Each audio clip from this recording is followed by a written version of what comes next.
که بې هدفه یې انګیزه نه لري خو بیا هم غواړي خپل د ژوند طرز بدل کړي او شاید له هغو کسانو څخه یې چې یو کار په نیمه لار کې پرېږدي نو باید درته ووایم چې سم ځای ته راغلی. زه اصلا نه غواړم دلته یوازې انګیزه درکړم ځکه زه په دې باور نه یم چې یوازې انګیزه د انسان بدل کړي. هغه خبرې چې غواړم له تاسو سره شریکې کړم بشپړې عملي دي. دا یوه ننګونه ده چې ما خپله په ژوند کې یو ځل ترسره کړې او په ډاډ سره ویلی شم چې زما ژوند یې بدل کړی. که د ویډیو تر پای را سره پاتې شي ژمنه در سره کوم چې په پای کې به خپله دې پایلې ته ورسیږئ چې تاسو هم باید دا ننګونه ترسره کړئ. سلام ملګرو، زه عبدالرقیب سایل یم، زما چینل ته ښه راغلاست. خلک فکر کوي لومړی باید حالت ښه شي بیا یو کار پیل کړي، خو نه پوهېږي چې که همدا اوس یو کار پیل کړي حالت به یې ورو ورو ښه شي. مخکې له دې چې د یوې نوې عادت د جوړولو هڅه وکړي لومړی له ځانه وپوښته زه غواړم څه ډول انسان واوسم. لومړی هویت جوړیږي، بیا عادتونه جوړیږي او وروسته نتیجه ترلاسه کیږي. برعکس یې معمولا کار نه کوي. هویت جوړول څه معنا لري؟ هماغه څه چې څو دقیقې مخکې مې ورته اشاره وکړه. کله چې هویت جوړوي اساسا د هغو کارونو په اړه خپل ذهنیت بدلوي چې ترسره کوي. د مثال په توګه نور یوازې دا نه وایي چې زه غواړم رژیم ونیسم یا زه غواړم ورزش وکړم، بلکې پریکړه کوي چې په داسې انسان بدل شي چې رواني روغتیا، جسمي روغتیا او د خپل بدن سلامتیا ورته مهمه وي. بیا له ځانه پوښتې که زه داسې انسان یم نو څه ډول ژوند باید وکړم؟ داسې انسان به کوم کارونه ترسره کوي؟ ځواکمن عادتونه له ځواکمن هویت څخه پیلېږي.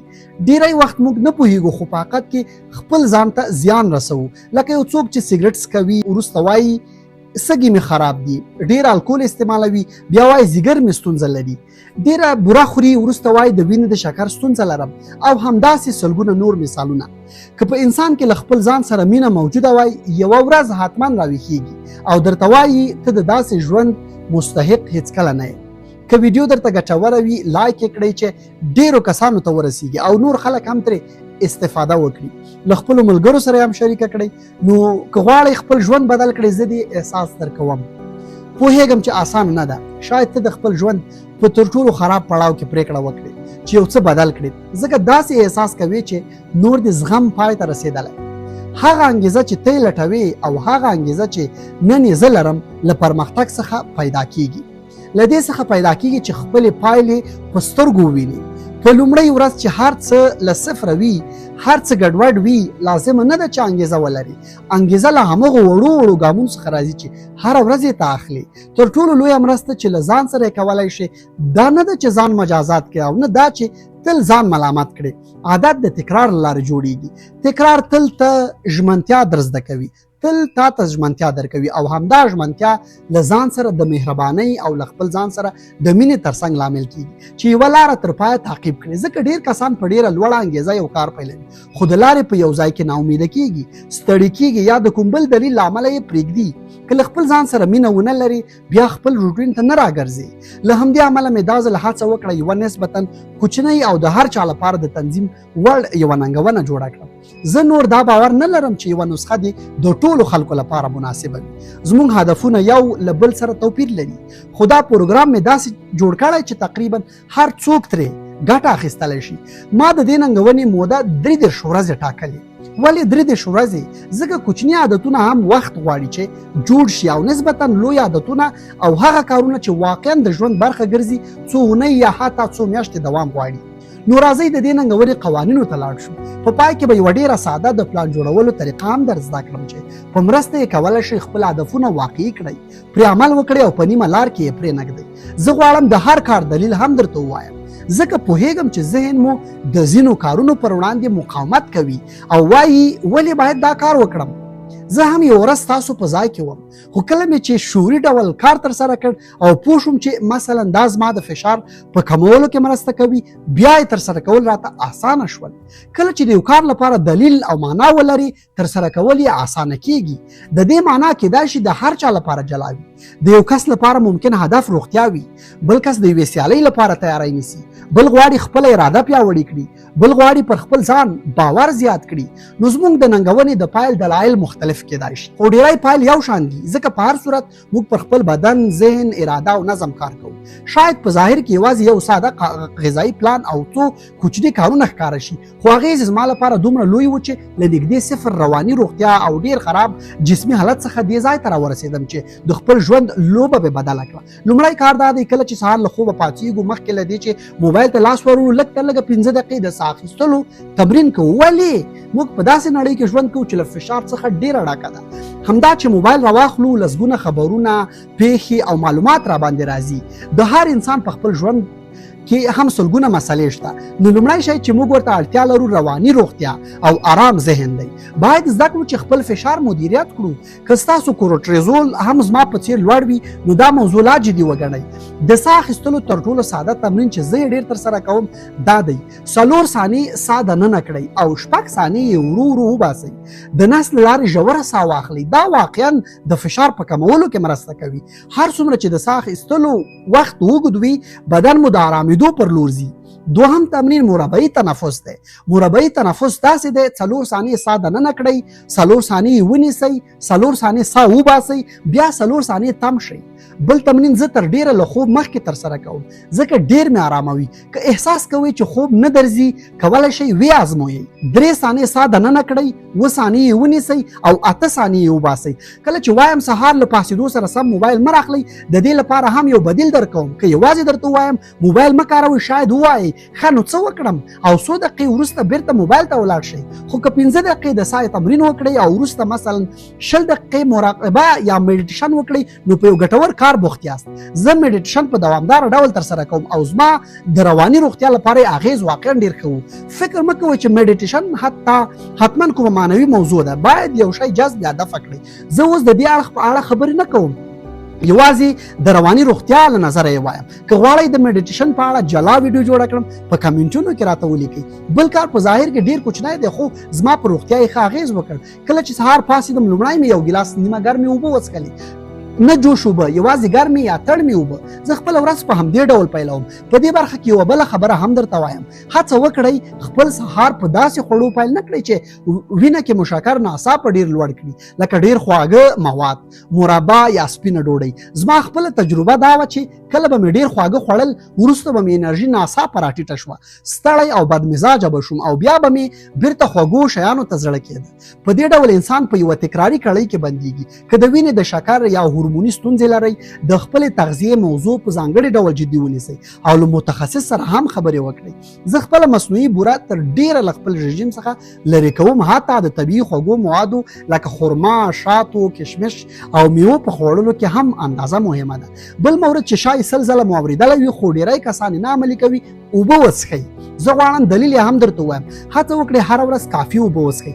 د اوبو کموالی کولی شي د بېحالۍ، اضطراب، د تمرکز د کمیدو، ستړیا او سردردونو له احساس سره مل وي. زموږ بدن او عصبي سیستم د عادي فعالیت لپاره اوبو ته اړتیا لري. هاضمه، عضلات، انرژي او د بدن نور سیستمونه هم له مناسبې اوبو رسونې سره تړاو لري. په ځانګړي ډول که ورزش کوئ اوبو ته مو اړتیا نور هم ډیره وي. نو که ډیر د اوبو څښلو عادت نه لرئ ورو ورو یې د خپل ورځني روټین برخه وګرځوئ.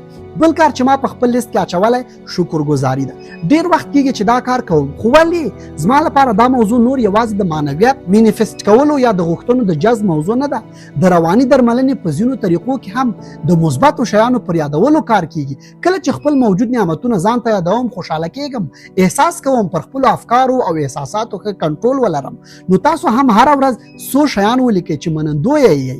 بل مورد ورزش دی. که تر اوسه مو په خپل ژوند کې هیڅ بدلون نه وي راوستی او اوس وایئ نه پوهېږم له کوم ځایه یې پیل کړم، که له ما څخه وپوښتئ چې یوازې یو کار انتخاب کړم زه به وایم ورزش.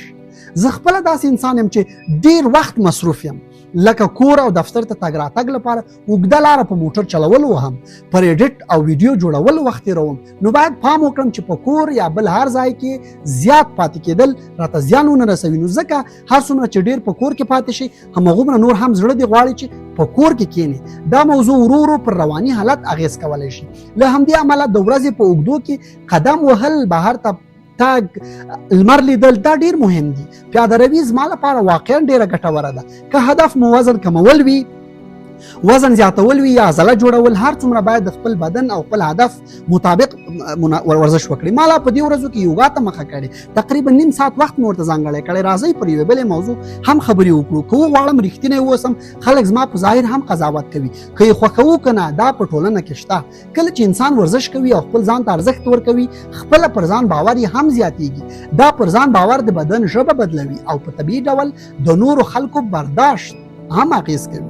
د ورزش یوه بله ښېګڼه دا ده چې تا له نورو سالمو عادتونو سره نښلوي. کله چې ورزش وکړې، خوله وباسي او وخت پر ولګوي، وروسته له ځان سره ووایي اوس چې مې ورزش کړی، ښه د خواړه مې هم سالم کړم، ښه د خوب مې هم منظم کړم چې بدن مې ریکوري وکړي. په همدې ډول یو سالم عادت له بل سالم عادت سره اړیکه پیدا کوي. ډوپامین او سروټونین یوازې له خوشحالۍ سره تړلي نه دي. ډوپامین زموږ په انګیزه، تمرکز، زده کړه او هدف د تعقیب په احساس کې هم رول لري. نو باید هڅه وکړو د خپل ژوند د سالمو فعالیتونو له لارې دا سیستمونه متوازن وساتو. که ټول وخت یوازې ناست یو او د ټولنیزو رسنیو بې هدفه سکرول، ناسالمو خوړو یا نورو زیانمنو عادتونو له لارې د لنډمهاله خوند په لټه کې یو، د یو بد عادت پرېښودل به راته سخت وي. کله چې غواړو یو منفي عادت پرېږدو، ښه ده چې پر ځای یو سالم عادت راولو. بل شی چې د ژوند په ټولو ننګونو کې باید رعایت سي، هغه سالم غذایي رژیم دی. زه ستاسو قد، وزن او روغتیایي وضعیت نه پیژنم، نو نشم کولی ټولو ته یو ډول رژیم ووایم، خو یوه غوښتنه له ټولو لرم: د هر جدي غذایي رژیم له پیل مخکې معاینه وکړئ. شاید نن نه پوهیږئ چې کوم ویټامین مو کم دي، شاید نه پوهیږئ چې ولې ستړي یاست، ممکن ځینې هورمونونه مو ګډوډ وي او تاسو خبر نه یاست. مثلا شاید کورټیزول مو لوړ وي او وروسته حیران یاست چې ولې پوستکی مو خراب شوی یا ولې نورې نښې لرئ. ښه ده لومړی پوه شئ چې بدن مو څه ته اړتیا لري. ما خپله یوه موده بې له دې چې معاینه وکړم ویټامین ډي استعمالاوه، وروسته معلومه شوه چې کچه یې راته لوړه شوې وه. نو هر ویټامین هم لازما د هر چا لپاره مناسب نه دی. ځینې خلک هره ورځ بېلابېل ویټامینونه خوري، خو شاید بدن یې ورته اړتیا ونه لري. ځینې حتی بدني او مزاجي بدلونونه له هورموني او تغذیوي حالت سره تړاو لرلی شي. له همدې امله په وروستیو میاشتو کې مې حالت د پخوا په پرتله ډېر ښه شوی او دا راته حیرانوونکې تجربه ګرځېدلې. د تغذیې په برخه کې یوه سپارښتنه دا هم لرم چې کاربوهایډریټونه په بشپړ ډول مه حذفوئ. فکر مه کوئ چې یوازې د کاربوهایډریټ په پرېښودلو به حتما وزن کم کړئ. پروټین، سبزیجات او نور اړین غذایي مواد هم باید په خوړو کې موجود وي. زما لپاره مهمه نه ده چې چیرته ژوند کوي او څه ډول ژوند لري. زما په نظر انګلیسي زده کول باید د پلان مهمه برخه وي. د انګلیسي پوهې د ډېرو کسانو ژوند بدل کړی. هڅه وکړئ هره ورځ لږه انګلیسي ولولئ یا زده کړه وکړئ. هره کچه چې ولرئ د زده کړې لپاره ډېرې سرچینې په لاس درکوي. که انګلیسي مو خوښه وي که ناخوښه مهمه ده. دا فکر پرېږدئ چې زما په څه په درد خوري. زه علاقه نه لرم، زه په کوچني ښار کې ژوند کوم. نو باید وکولی شئ تازه معلوماتو ته لاسرسی ولرئ او خپل ځان ته د پرمختګ فرصت جوړ کړي. بل کار، هره ورځ 10 پاڼې کتاب ولولئ.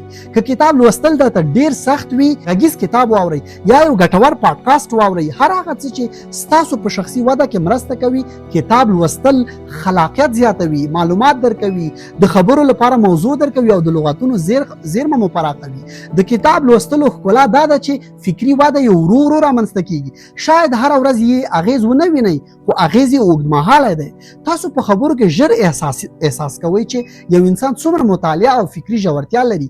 بل مورد چې ستاسو د رواني روغتیا لپاره ډېر مهم دی، که شرایط یې لرئ، له یو ښه او مسلکي رواني مشاور سره خبرې کوئ. دا زما لپاره د ژوند له لویو لاسته راوړنو څخه ده. په ژوند کې ځینې شیان باید ډېر لوړ لومړیتوب ولري او زما په نظر رواني روغتیا له تر ټولو مهمه موضوع ده. ځکه که رواني روغتیا خرابه شي، د بدن پر حالت هم اغېز کولی شي. نو کله کله د یوې نوې باکسي، جامو یا بوټانو په پرتله پر یو ښه او مسلکي رواني مشاور مصرف کول ډېر ارزښت لري. بل کار، ژورنال لیکل دي. دا موضوع جدي ونیسئ. ژورنال لیکل ځینو خلکو ته د رواني مشورې په څیر احساس ورکوي. لږ تر لږه خپلې خبرې له خپل ذهن څخه بهر کوي. کله چې په دوامداره ډول لیکل کوي، ورو ورو پوهیږي زه په کوم وخت کې مضطرب کېږم، څه شی مې خوشحالوي، ولې مې فلانی کار وکړ، ولې مې بل کار ترسره نه کړ، د څه شي په وړاندې مقاومت کوم. هره ورځ خپل احساسات ولیکئ. له قضاوت پرته هیڅوک نه ویني. خپله غوسه، خفګان، اندېښنې او نور احساسات ولیکئ. ژورنال لیکل زموږ سره د نوي هویت په جوړولو کې مرسته کوي. له ځانه وپوښتئ زه کوم عادتونه جوړوم، څه شی راته مهم دي، زما ارزښتونه څه دي، روټین لرل زما لپاره څه معنا لري، پرمختګ زما لپاره څه معنا لري، بریا زما لپاره څه معنا لري. ممکن زما د بریا تعریف له ستا له بریا له تعریف سره توپیر ولري. که تر اوسه ځواب نه لري هیڅ ستونزه نشته. شاید تر اوسه دې هیڅکله په آرام ذهن نه وي پرې فکر کړی، تحقیق دې نه وي کړی یا کتاب دې نه وي لوستی، خو له نن وروسته لږ تر لږه پوهېږي چې باید د دې پوښتنو ځواب پیدا کړي، خپل فکرونه ولیکي، ځکه تر هغې یو شی یوازې په ذهن کې دی ډېر اسانه د یوې مفکورې په توګه پاتې کېږي. خلک یوازې ستا پټ استعداد نه ویني، خلک هغه حقیقي هڅې او عملي کارونه ویني چې ته یې ترسره کوي. زموږ ځینې کارونه د رواني جسمي روغتیا لپاره یو شان دي، خو له یو ځای وروسته زموږ له لارې سره بېلېږي. موږ ټول یو شان نه یو، جلا جلا ارمانونه لرو، جلا هدفونه لرو. زه دلته د پلان جوړولو یوه ډېره ساده جاپانۍ طریقه کاروم چې کانبان ورته وایي. په یوه تخته کتابچه یا هر ځای کې 3 برخې جوړې کړئ. په لومړي ستون کې هغه هدفونه، ارمانونه او کارونه ولیکئ چې باید ترسره یې کړئ. په دوهم ستون کې هغه کارونه ولیکئ چې پیل کړي مو دي، او په دریم ستون کې هغه کارونه ولیکئ چې بشپړ کړي مو دي. ولې دا کار ګټور دی؟ زموږ ذهن ابهام نه خوښوي. کله چې ډیر کارونه یوازې په ذهن کې ساتو، ذهني فشار رامنځته کوي. کله چې پر کاغذ لیکو، موضوع واضح کیږي. بل خبره دا ده چې تر خپل واسع هدفونو ته شمیرې ورکړئ. مبهم هدف مه لیکئ، ژبه به زده کوم، پر ځای ولیکئ هره ورځ 10 دقیقې ژبه لولم. مه لیکئ کتاب به لولم، ولیکئ هره ورځ 10 پاڼې کتاب لولم. کله چې هدف اندازه کېدای شي، ذهن پوهېږي چې څومره مو ترسره کړی او څومره پاتې دی. که هدف د 10 پاڼې وي او 9 پاڼې ته رسېدلی یې، پوهېږي چې تقریبا د کار بشپړ کړی. کله چې هدفونه کوچني او روښانه وي، ډېر وخت حتی له ټاکلي هدف څخه هم زیات کار ترسره کوي. ډېری کسان داسې شته چې وایي سبا به ژبه ولولم، خو سبا به هیڅکله مشخص نه وي. وخت ورته وټاکئ، سبا د ماښام له 6 تر 6:30 انګلیسي لولم. کله چې یو کار له فکر څخه وباسي او په یو عملي لیست کې اچوي، هغه له فکر څخه عمل ته انتقالېږي، ځکه ذهن ته کافي او روښانه اندازه نه ده. فایل دې مشخص کړه، پای دې مشخص کړه، وخت دې مشخص کړه، هدف دې اندازه کیدونکی کړه. بیا لومړیتوبونه په سمه توګه وټاکه. ډېر کسان وایي زه هره ورځ ډېر کارونه کوم، کلاس ته ځم، کرکټ کوم، بل مهارت زده کوم او یا 10 نور کارونه لرم. خو شاید همدا کارونه تا هغه اصلي هدف ته چې اوس په ژوند کې لري چندان نږدې نه کړي. له ځانه وپوښته، زه همدا اوس تر ټولو زیات څه ته اړتیا لرم؟ زما اصلي هدف همدا اوس څه دی؟ عاید زیاتول، فټنس کول، زده کړه کول، مهاجرت، کار، کورنۍ. د هر انسان لومړیتوبونه مختلف دي.